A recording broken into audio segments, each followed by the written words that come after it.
김동규라고 합니다.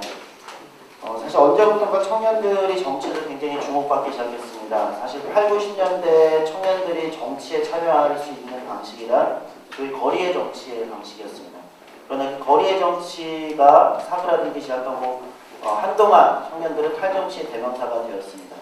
그 청년들이 다시 반짝 정치에서 주목받기 시작했던 건 2000년대 초반 고 노무현 대통령 당시 대선이 아니었나 싶습니다. 그러나 곧 그 청년들의 정치 참여에 대한 에너지는 결정적인 사회 양극화 속에서 직접적인 타격을 받는 88만 원 세대 또는 양극화 세대로서 직접적인 타격을 받는 세대로 전락하면서 다시 그 정치적 에너지는 다시 사그라들었던 것 같습니다. 그렇게 청년들은 사실은 굉장히 강한 정치개혁 또는 정치적 에너지를 갖고 있음에도 불구하고 그 에너지를 수용할 우리의 정치 제도 또는 그런 정치 개혁에 대해서 우리 정치권에 있는 시민사회가 사실 부족했던 것이 아닌가. 그런 측면에서 최근에 제기되고 있는 정치개혁의 제도개혁에 대한 논의도 새롭게 들끓고 있는 청년들의 정치 참여에 대한 에너지를 좀 더 깊이 사고하면서 전개될 필요가 있지 않을까 생각합니다.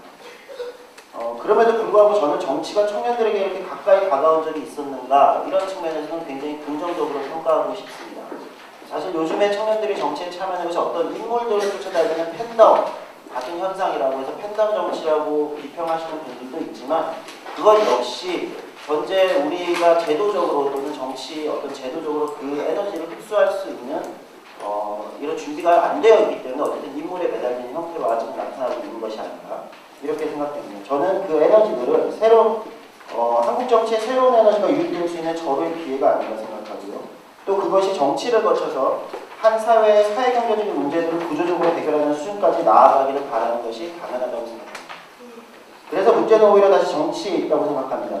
이 새로운 에너지를 내뿜는 청년들이 아직 구체적인 방향과 상을 잡고 있지 못한 것은 논외로 치고 하더라도 시민들의 자발적 정치 참여의 흐름에 응답하지 못하는 정치권의 개혁 문제는 약간 문제가 있다고 생각합니다. 반정치의 정치로 활용한다든지 또는 오히려 여의도나 교자동에 있는 어떤 권력들을 예를 들면 탁자에 올려놓고 요리조리 해부하고 재조립하는 형태의 정치제도 개혁이 아니라 더 많은 국민들이 정치가 바뀌면 어떻게 자신의 삶이 바뀔 수 있는가. 특히 청년 세대 입장에서는 단 한 번도 정치 요능감을 체험해보지 못했던 세대로서 이 세대들에게 자신들의 삶이 정치가 어떻게 바꿔줄 수 있는가를 실질적으로 보여줄 수 있어야 된다고 생각합니다.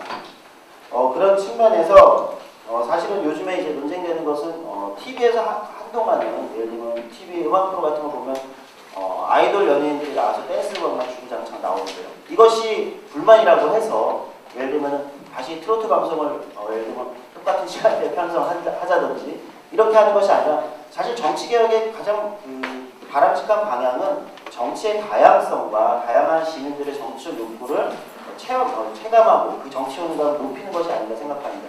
더 많고 더 다양한 시민들의 정치 요구를 담아낼 수 있는 정치개혁 논의가 됐으면 좋겠고요.